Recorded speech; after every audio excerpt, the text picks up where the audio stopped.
12 Game Changers. Amel Ramdan, François Moulek, 12 heures non-stop pour s'inspirer, comprendre et apprendre. Comment changer le game? Il y a un peu plus de 2 ans, notre invité faisait de l'expertise technique dans le domaine de la navigabilité des aéronefs d'État à la Direction Générale de l'Armement. Comment vous dire qu'a priori, rien ne le prédestinait à se mettre un chapeau de paille sur la tête pour devenir l'un des meilleurs experts en stratégie de contenu sur LinkedIn. Personnellement, je le trouve très énervant. Et c'est normal. Moi, quand je poste et que j'ai 10 likes, je trouve ça formidable. Et lui, quand il en a 700, il trouve ça plutôt décevant. Alors, bon, j'ai bien pensé à m'acheter moi aussi un chapeau de paille, mais j'ai pas une tête à chapeau et quelque chose me dit que, en plus, c'est peut-être pas juste qu'une histoire de chapeau. En tout cas, on est très heureux de le recevoir dans le 12-12 ce soir, car il est manifestement le mieux placé pour répondre à la question que tout le monde se pose. Qu'est-ce que je peux faire pour améliorer mon reach ? Alexis Makunga, bonsoir. Bonsoir. Alors, qu'est-ce que je peux faire pour améliorer mon reach ?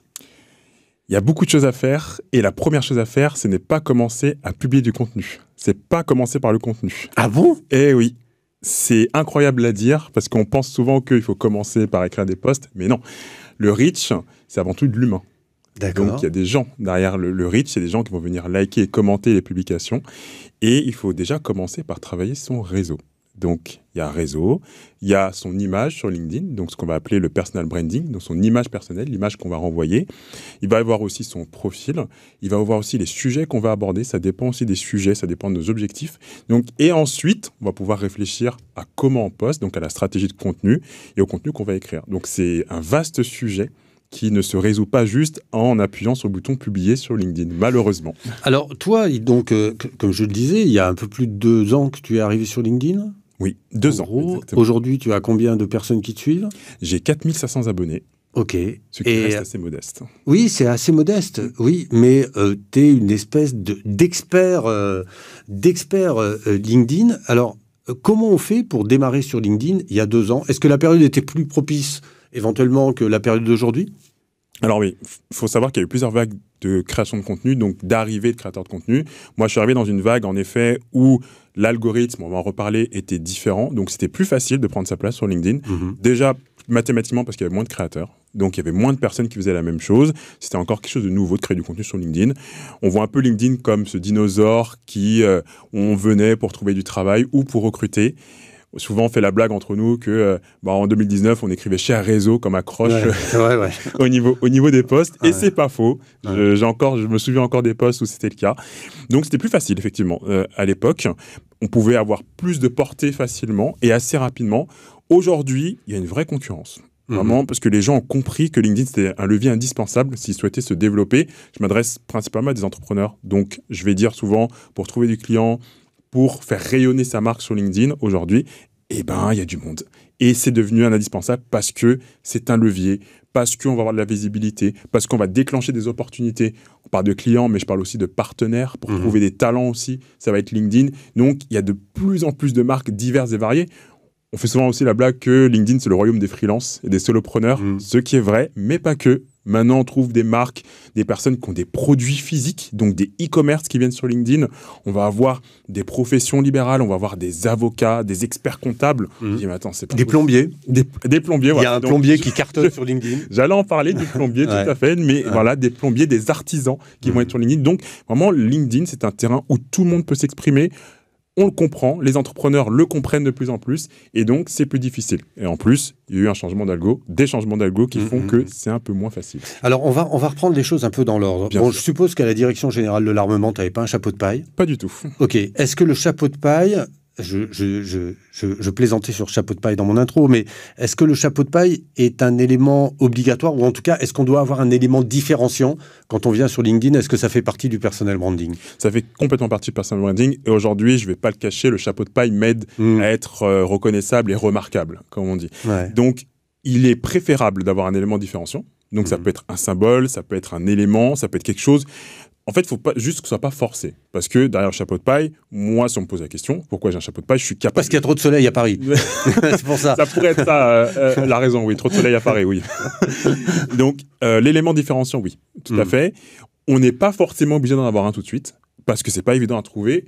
Moi, le chapeau de paille, je l'ai trouvé sur LinkedIn au bout d'1 an. Donc, voilà. Donc, j'ai fait 1 an sans chapeau de paille. C'est pas un chapeau de paille, c'est un Panama. C'est pas tout Oui, à fait pareil. c'est vrai que c'est pas tout à fait pareil, mais bon, pour storytelling, je préfère dire que c'est un chapeau. Ok, d'accord. Un chapeau de paille, mais tout à fait. Il faut corriger quand même, il faut rétablir les vérités. Ouais. Donc, ça, c'est une question qu'on me pose régulièrement. Et là, souvent, la réponse que je donne, c'est que tu peux chercher ton élément différenciant, ton emoji aussi, parce que chapeau de paille, je l'ai aussi en emoji. Et ça doit être quelque chose de naturel. Et ça permet clairement de se faire identifier. Moi, aujourd'hui, les principaux avantages d'avoir un chapeau, c'est que quand je vais écrire une publication, que je vais mettre l'emoji, quand je vais aller à un événement, quand je me rends ici, eh ben, on va tout de suite me reconnaître. On va dire, c'est le chapeau de paille de LinkedIn. Mais alors, je confirme, parce que moi, quand je suis passé de l'autre côté de la vitre tout à l'heure, je t'ai vu avec ton chapeau de paille, j'ai pas cherché, j'ai dit, ok, c'est Alexis, et voilà quoi. C'est ça. Hein, c'est ça. Exactement. Alors, si je comprends bien, donc pour faire les choses dans l'ordre, oui. Premier élément, des trucs basiques, la bannière, la photo, les infos, le profil. En fait, premier élément, ça va même pas être le profil, ça va être l'objectif. Pourquoi on est là sur LinkedIn en fait. Est-ce que les objectifs sont différents? Il y a des personnes qui vont arriver, elles vont dire, moi, comme objectif, je veux d'abord construire une communauté autour de ma marque, de mon entreprise, de ma personne. Ok. Des personnes directes, elles vont arriver, elles vont me dire, moi, j'ai envie de trouver des clients. Il y en a d'autres, elles vont me dire, moi, j'ai envie de recruter ou j'ai envie de me faire recruter. Donc déjà, c'est l'objectif aujourd'hui. Ensuite, tu vas avoir comment tu veux être perçu sur LinkedIn. Par exemple, moi, je veux vraiment être perçu comme quelqu'un qui apporte de la valeur, mais je veux être perçu comme quelqu'un qui est assez cool, qui a un ton léger, décontracté. Donc ça, c'est quelque chose que je vais définir et je vais commencer à définir les éléments de mon personal branding. Ça, c'est la deuxième étape. Et maintenant, la troisième, ça va être de travailler sur son profil, une fois qu'on a ces éléments. Parce que le profil LinkedIn doit être à l'image de qui on est et doit être à l'image de notre branding. Oui, c'est sûr que si tu as un chapeau de paille et que tu veux paraître sérieux, c'est plus compliqué que si tu veux paraître décontracté. C'est plus difficile. Chapeau de paille et avec costard cravate, bon, je sais pas si ça passe vraiment, mais c'est un choix. Donc, troisième étape, ça va être le profil, qui va retranscrire donc les 2 premières étapes, donc l'objectif, client par exemple, et le branding, avec les couleurs qui vont bien, etc. Donc, sur le profil, si on veut rentrer maintenant dans les détails, je travaille mon profil, je travaille quoi? Le premier élément qu'il faut travailler sur son profil, c'est la bannière. Parce que quand on arrive sur le profil, c'est la première chose qu'on voit. Ça, quand on n'a pas besoin de scroller. Donc, profil, proposition de valeur. Une phrase. Clairement, qui je suis ou qu'est-ce que je fais. Qu'est-ce que j'apporte. C'est quoi le problème que je résous. Exactement. Et moi, je parle souvent de transformation. Quelle est la transformation que tu vas me faire vivre si je travaille avec toi ou si je fais appel à toi? C'est hyper important. Souvent, on essaye de faire du moi-je, dire moi, je fais ça, moi, je fais ci. Non, réfléchis plutôt client, réfléchis plutôt lecteur. Qu'est-ce que tu peux apporter comme transformation? Donc ça va être la proposition de valeur. Si on peut mettre des éléments de preuve sociale, des éléments de confiance, c'est encore mieux. Donc, par exemple, j'ai accompagné combien de clients, j'ai combien d'employés, etc. Ça, c'est bien. Si on peut mettre aussi un élément qui va nous permettre d'être reconnu, moi je mets mon image sur la bannière par exemple, avec le chapeau toujours, si je peux mettre le logo de mon entreprise, quelque chose qui va vraiment me permettre d'être identifiable, donc ça c'est bien aussi. Et enfin, dans la bannière, toujours, important, ça va être un appel à l'action. Beaucoup oublié. C'est-à-dire que quand quelqu'un vient voir mon profil et qu'il est dans ma cible, eh ben, faut pas le laisser en plan. Il faut le faire agir. Et donc, ça va être quoi comme appel à l'action? Moi, je conseille toujours quelque chose de simple à réaliser. Parce que plus l'action est difficile, plus on perd des personnes. Donc, par exemple, un simple clic sur suivre. Donc, est-ce que la personne va me suivre, comme ça va voir mon contenu? Est-ce que la personne va activer la cloche? Donc, la petite cloche que vous avez juste en dessous de la bannière, qui permet en fait d'avoir une notification quand on publie. Donc, ça, c'est pratique. Donc, en gros, ce que tu dis, c'est dans la bannière, suivez-moi ou activez la cloche. Exactement. Un petit appel à l'action, toujours. Ensuite, une fois qu'on a la bannière, on travaille. Donc, le nom, ça va être le titre, ça va être son nom. Ça n'a pas grand-chose à dire. Ensuite, on a la headline, la petite phrase qui est juste en dessous. Donc là, encore une fois, je vais aller très rapidement, mais le plus important, ça va être les premiers mots. Parce que quand on fait une action sur LinkedIn, publier, commenter un post, par exemple, eh ben on voit 3 choses toujours d'un créateur de contenu. Ça va être son nom, sa photo de profil et cette description, sa headline. Et en fait, on ne voit pas tout. Il y a une partie qui est coupée, on voit juste les premiers mots. Et donc les premiers mots sont super importants. C'est le plus important. Le reste même, à la limite, on peut mettre ce qu'on fait, on peut mettre son métier, par exemple. C'est pas, il n'y a pas une grosse réflexion à avoir dessus. Par contre, les 5 premiers mots, ça va être hyper important. Je vais donner une image à tout le monde. Imaginez que votre headline, c'est un post. Voilà, c'est un petit post. de lignes. Il faut qu'on puisse cliquer sur voir plus. Voilà. Et en fait, cliquer sur son profil, ce sera cliquer sur voir plus, exactement. Ouais. Et donc, les 5-6 premiers mots, ça va être l'accroche. C'est la différence entre les impressions et les vues. Oui, tout à fait. Non, mais c'est vrai que c'est un métrique qu'on regarde très rarement. Et en fait, c'est presque le métrique le plus important. Et oui. Ouais. Et oui. Alors, on dit souvent que la photo de profil aussi est importante. Moi, par exemple, j'ai une photo de profil où je ne souris pas. Et tout le monde me dit, non, mais il faut sourire sur ta photo de profil. Est-ce que vraiment il faut sourire sur sa photo de profil? Alors, non. Ah, je vais le dire. Merci d'être passé ce soir. Je vais pouvoir garder ma photo de profil où je fais la tête. Parce que, si on en revient encore aux étapes, j'avais dit, deuxième étape, c'est le branding. Donc, quelle image on veut renvoyer, en fait, sur LinkedIn? Et qui doit correspondre à qui on est dans la réalité. Par exemple, moi, avec mes clients, je souris beaucoup. Je fais pas mal de blagues, je suis très solaire. Alors que moi, je fais toujours la gueule, donc ça tombe bien. Donc, si on n'est pas dans cette tendance-là, on a plutôt véhiculé une image de sérieux. Moi, j'ai des professions, par exemple des avocats, qui veulent rester très sérieux. Et donc, je leur dis, vous n'êtes pas obligé de sourire sur la photo de profil, parce que ça va peut-être pas correspondre, ça va peut-être pas attirer les bonnes personnes à vous. Donc, on n'est pas obligé de sourire. Moi, je souris. Par exemple, c'est vraiment un élément, parler, c'est quoi les éléments différenciants d'une photo de profil? Ça va être, la personnalité de la personne. Donc, est-ce que je souris? Est-ce que je vais avoir l'air sérieux? Est-ce que je vais avoir enjoué, etc. Ça va être, moi, le chapeau de paille, bien entendu. Et ça va être la couleur de fond aussi, qui doit correspondre à son branding. Moi, c'est un fond un peu vert bizarre qu'on m'a critiqué au début parce qu'on n'avait pas l'habitude. Mais qui est devenu un élément différenciant. Exactement, qui est devenu une référence même pour moi. Donc, voilà, pour la photo de profil, pas obligé de sourire. OK. Et alors ensuite, on descend dans les infos? Oui. La section info. Alors, c'est une section qui pose beaucoup de questions.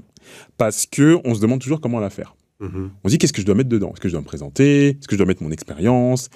Là encore, ça dépend de l'objectif. Donc, on revient à l'objectif. C'est quoi l'objectif? Est-ce que, quand quelqu'un va voir cette section info, il va voir mon profil, il est là, je suis là pour trouver des clients, je suis là juste pour construire ma communauté, je suis là pour recruter. Encore une fois, objectif. Ensuite, une fois qu'on a fait cet objectif, j'invite à tout le monde à aller regarder sa section info pendant qu'on nous écoute. Vous allez voir qu'il y a un truc étrange, comme dans les posts, et qu'il y a un voir plus. C'est-à-dire qu'après les 3 lignes, 3 ou 5 lignes, ça dépend sur quel format vous êtes, il y a le voir plus. Et en fait, la section info, ce n'est rien d'autre que votre post 0. C'est le premier post que les gens vont voir, en fait. Il faut la traiter comme un post. En fait, quand je t'écoute, pardon de t'interrompre, mais quand je t'écoute, j'ai absolument l'impression que, avant quoi que ce soit, il faut comprendre la technique, la mécanique, en fait, de LinkedIn et du profil. Bien sûr. En fait, LinkedIn a une mécanique qui se reproduit à plusieurs endroits. Donc, dans les posts, sur le profil, en messagerie. Et il faut comprendre un peu l'écosystème de LinkedIn, comment ça marche.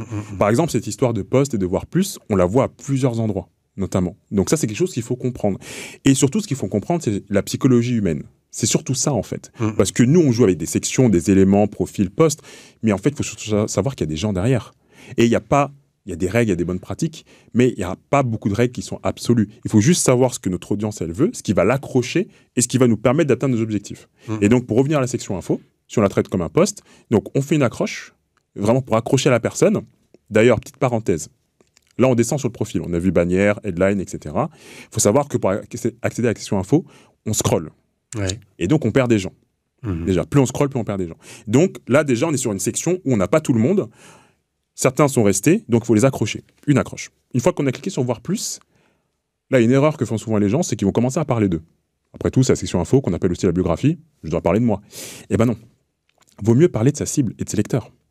Moi, généralement, j'invite à parler de ses lecteurs, à poser ses problématiques ou leurs désirs, ce qu'ils veulent, sur 2 ou 3 paragraphes, ou 2 ou 3 phrases, peu importe. Moi, sur mon profil, je pose des questions à mon lecteur. C'est comme un post, en fait. Je vais parler d'eux, de leurs problématiques. Je fais un peu monter la sauce, je fais un peu monter le lecteur en tension sur plusieurs problématiques LinkedIn qu'il pourrait avoir. Ensuite, je vais avoir une 3e partie où je vais apporter une solution. Donc maintenant que je t'ai dit, je t'ai posé la question, est-ce que tu cherches des clients, est-ce que tu veux créer une communauté, etc. Maintenant, je te dis la solution. Je te dis que, moi, je m'appelle Alexis, je te propose une formation LinkedIn ou un accompagnement LinkedIn pour te permettre d'être visible et de trouver des clients. Par exemple, je vais ajouter un élément, 4e section, un élément de branding pour marquer les esprits. Donc là, je vais parler un peu de mon histoire avec le chapeau de paille sur 2 lignes, justement, dans la section info. Et enfin, je vais ajouter un appel à l'action à la fin, comme dans un post. Donc là, ça va être généralement, suivez-moi, allez activer la cloche, etc. Donc, il y a quand même beaucoup de choses à faire avant de commencer à créer du contenu. Eh oui. Et est-ce que ce fameux reach, après lequel on court toutes et tous, est-ce que ça commence par ça, en fait? Oui, le reach, ça commence par ça. Alors, un peu moins sur le profil LinkedIn, c'est vrai, mais le reach, ça va surtout commencer par le réseau. Donc, travailler son réseau. À qui on s'adresse, en fait? Parce que le reach, donc, ça va être les impressions, les vues, notamment. Et pour avoir des impressions et avoir des vues et donc augmenter du reach, il faut s'adresser aux bonnes personnes. Donc, moi, j'ai toujours un rituel que je fais avec tout le monde. Quand je parle, en fait, de reach, c'est que je leur dis, déjà, est-ce que ton réseau est qualifié? C'est-à-dire, est-ce que tu as les personnes qui seraient intéressées par ton contenu? Par exemple, moi, si je parle d'entrepreneuriat, si je m'adresse à des salariés, il y aura peut-être une dichotomie. Moins bon. Ouais. Donc, moi, la première chose que je veux regarder dans mon réseau, quand je vais accepter une demande d'invitation, par exemple, c'est est-ce que la personne est entrepreneur ou pas. Est-ce que tu as une stratégie d'acquisition dynamique ou est-ce que tu laisses les gens venir à toi? Alors, je laisse les gens venir à moi et je filtre avant d'accepter. Ok. Justement. Et avec les filtres, donc, je commençais à en parler. Est-ce que la personne est entrepreneur? Ça ne veut pas dire que je ne vais pas accepter de salariés, mais je vais être beaucoup plus regardant sur les salariés. Mais j'accepte d'abord les entrepreneurs. Ensuite, je vais regarder, hyper important, c'est l'activité. Est-ce que la personne que je vais accepter est un minimum active sur LinkedIn? Je ne demande pas qu'elle crée du contenu tous les jours, même toutes les semaines. C'est est-ce que de temps en temps, la personne distribue des likes et des commentaires, déjà. Ça va être juste ça. Parce que si on veut de l'engagement et donc si on veut du reach, il faut s'assurer que les personnes dans notre réseau ne soient pas des fantômes. Oui, bien sûr. Ouais. Totalement. Donc, je vais regarder ça. Et après, c'est mes deux principaux critères. Et le troisième critère, ça va vraiment être un critère de est-ce que je connais la personne, est-ce que c'est quelqu'un de mon entourage que je connais. Donc ça, après, je regarde un peu. Mais ça va être vraiment mes principaux critères. Activité, et est-ce que la personne est dans ma cible. Donc, une fois qu'on a bien mis en place son profil, qu'on a suivi tous tes conseils, toutes tes recommandations, on regarde la qualité de son réseau. C'est pour ça que tu as un réseau de 4500 personnes qui n'est pas délirant, mais qui doit être ultra qualifié. Exactement. Et derrière, là, tu peux commencer à créer du contenu. Et là, évidemment, comme tu as déjà fait tout le boulot, que tu as bien réfléchi à ton profil, donc tu sais de quoi tu veux parler, à qui tu veux parler, tu as bien utilisé ton réseau, bah là, tout d'un coup, ça devient relativement facile de créer du contenu. Alors, ça ne va pas forcément être facile de créer du contenu, parce que ça, c'est encore une autre paire de manches. Parce qu'il faut savoir quoi dire, il faut savoir comment le dire sur LinkedIn. C'est pas forcément évident. J'ai beaucoup de personnes tous les jours qui m'écrivent pour me dire bon, comment je fais, j'ai une idée, mais je sais pas comment la tourner, c'est quoi les codes de LinkedIn. Donc, c'est encore une étape de créer du contenu. Par contre, tu es sûr d'avoir quand même des personnes qui peuvent être intéressées par ce que tu dis. Ensuite, juste pour finir sur la préparation avant de créer du contenu, c'est bien d'avoir qualifié son réseau. Maintenant, il faut entretenir son réseau. C'est-à-dire que si on n'apporte pas de la force aux personnes qui sont dans notre réseau, parce qu'il y a d'autres créateurs de contenu forcément dans notre réseau, donc si on ne leur apporte pas de la force en allant commenter leurs publications, si on ne crée pas une vraie relation avec ces personnes-là, c'est-à-dire que, il faut aller leur parler en message privé, il faut aller les rencontrer aux événements, si on a la chance d'être dans une grande ville, par exemple, il y a beaucoup d'événements LinkedIn, et comme ça, on va créer un lien. C'est un boulot à plein temps, ce que tu décris. Eh oui. En fait, c'est un métier à part entière. Mais si on a vraiment comme objectif, par exemple, de transformer son LinkedIn en canal d'acquisition, je ne vais pas forcément avoir la même réponse pour quelqu'un dont ce n'est pas le métier de faire du LinkedIn, qui ne veut pas forcément utiliser LinkedIn comme levier, comme principal levier business. Donc là encore, c'est vraiment adapté à la personne et au contexte. Effectivement. Donc, pour résumer, d'abord réfléchir à sa stratégie, à son objectif, comme à peu près dans n'importe quelle stratégie. Exactement. Décliner avec bon sens, en fait, tous les éléments et créer du contenu qui va donner de la valeur aux personnes qui vont le consulter. Exactement. Ok, ça me paraît être un bon résumé. Tu sais que dans le 12-12, il y a un grand principe, c'est que celles et ceux qui nous regardent ou qui nous écoutent posent des questions. Oui. Eh bien, c'est maintenant. Allons-y. Le 12-12 Game Changer, vos questions. Alors, comment supporter la peur de poster sur LinkedIn? Peur des critiques, peur des mauvais retours. Est-ce qu'il faut avoir peur d'abord de poster sur LinkedIn? Qu'est-ce qu'on craint à poster sur LinkedIn? On peut craindre de mauvais retours. Ouais, et pas grand-chose. Ouais, Voilà. c'est ça en fait. C'est ça. C'est ça. Donc, en vrai, moi, je dirais qu'il n'y a rien à craindre. Mais j'ai quand même un esprit empathique parce que je sais ce que ça fait de prendre des mauvais retours. Et quand je dis de mauvais retours, c'est pas des personnes qui sont en désaccord. Les désaccords, c'est tout à fait acceptable. Ça permet d'ouvrir le débat. Donc, il n'y a pas de souci. Non. Là, on parle vraiment de personnes qui pourraient nous attaquer personnellement, Gratuitement. Et gratuitement, exactement, et de manière pas du tout cordiale. Donc ça peut arriver. Mais il faut savoir que quand même, LinkedIn, par rapport à d'autres réseaux, c'est un réseau bienveillant. Ouais, c'est assez tranquille. C'est tranquille. Ouais, c'est tranquille. Ouais. Moi, je vois passer de temps en temps des commentaires un peu moins, quoi. Mais il y a quand même pas la cohorte de haters qu'il peut y avoir sur d'autres réseaux, quoi. Si on compare à des TikTok ou des Twitter, on n'est pas du tout à ce niveau-là. Et il faut savoir aussi que ce qu'on appelle les haters vont arriver dans certaines conditions, c'est-à-dire que c'est des publications généralement qui font énormément de reach, justement. Mais qui sont hyper clivantes. Si on apporte de la valeur sur quelque chose qu'on maîtrise, généralement, il n'y a pas de haters. Moi, j'en ai eu très peu. Ça se compte sur les doigts d'humain, les haters que j'ai eus, et c'est que récent. Et ça fait 2 ans que je suis là. Donc, vraiment, il n'y a aucune peur à avoir. Faut y aller. Et il y a plein de manières, après, de gérer ces mauvais commentaires. On peut tout simplement les ignorer. On va avoir notre commune. En fait, on va avoir aussi notre audience qui va nous soutenir. Ouais. C'est ça qui est important. C'est que quand on commence à se développer sur LinkedIn, eh bien, on crée un attachement avec des personnes qui viennent nous défendre après derrière. Donc, il n'y a vraiment rien à craindre là-dessus. Ok. Alors, une question évidemment centrale. Est-ce que tu peux nous donner quelques éléments clés en faveur de l'algorithme de LinkedIn ? Bien sûr. Parce que ce reach, enfin là, c'est vraiment le truc qui anime toutes les conversations du moment. C'est ouais, ils ont changé l'algorithme, du coup, on n'a plus de reach. Alors, comment on fait, quoi ? Alors, déjà, il faut prendre du recul par rapport au reach. On ne va pas pouvoir récupérer le reach d'avant. Ok. Sur un nombre d'engagements. On fait une croix dessus. Voilà, on fait une croix dessus sur le reach d'avant. Il y a une étude qui est sortie de Perfect Post, donc c'est un outil LinkedIn pour les publications. Très bon outil d'ailleurs. Très très bon outil que j'utilise tous les jours, je le recommande chaudement. Et en moyenne, on est sur 60% de reach en moins. Voilà. 60% de reach en moins. Je me pose une question. Oui. C'est quoi l'intérêt pour LinkedIn de baisser le reach à ce point ? Eh ben, on s'est posé la question pendant des semaines, et si on y réfléchit un peu, c'est quand même bien joué, parce que si on pense à des réseaux sociaux comme Facebook, notamment, dans tout réseau social, généralement, on commence par ce qu'on appelle de l'organique, c'est-à-dire qu'on va créer du contenu sans faire de la pub, et il y a beaucoup de portée pour attirer justement de nouveaux utilisateurs, de nouveaux membres, et ils vont dire, mais c'est super, c'est-à-dire je fais juste une publication, j'ai 1 million de vues. Et donc, si je veux vendre quelque chose, eh ben, je peux bien vendre. Mais au bout d'un moment, quand la plateforme se démocratise, eh ben, les outils payants de LinkedIn sont de moins en moins utiles, entre guillemets, si on a beaucoup de portée organique. Et donc c'est un choix financier de la part de LinkedIn. Ça pourrait être un choix financier. On n'a pas la réponse, parce que bien sûr, que LinkedIn... Personne ne va la donner. Personne ne va la donner, ouais. on est d'accord. Mais ça pourrait expliquer une baisse de reach pour nous orienter de plus en plus vers des produits payants, ça veut dire les abonnements premium ou encore la pub. Ok, donc en fait, il faut... qu'on fasse notre deuil des reach atomiques qu'on pouvait avoir.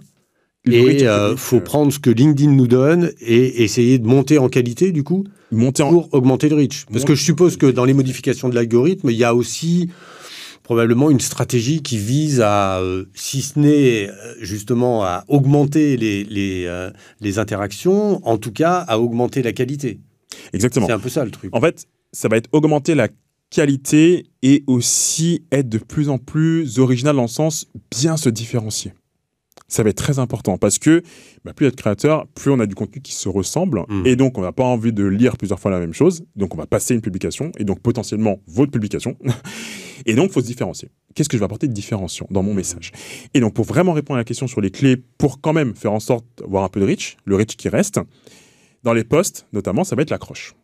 C'est-à-dire qu'aujourd'hui, il y a, les chiffres vont varier, 50%, 80% qui va jouer sur l'accroche. Comment je fais pour accrocher mon lecteur ? Ça, c'est la première chose. Ensuite, dans la publication, dans le fond, ça va être la valeur que je vais délivrer.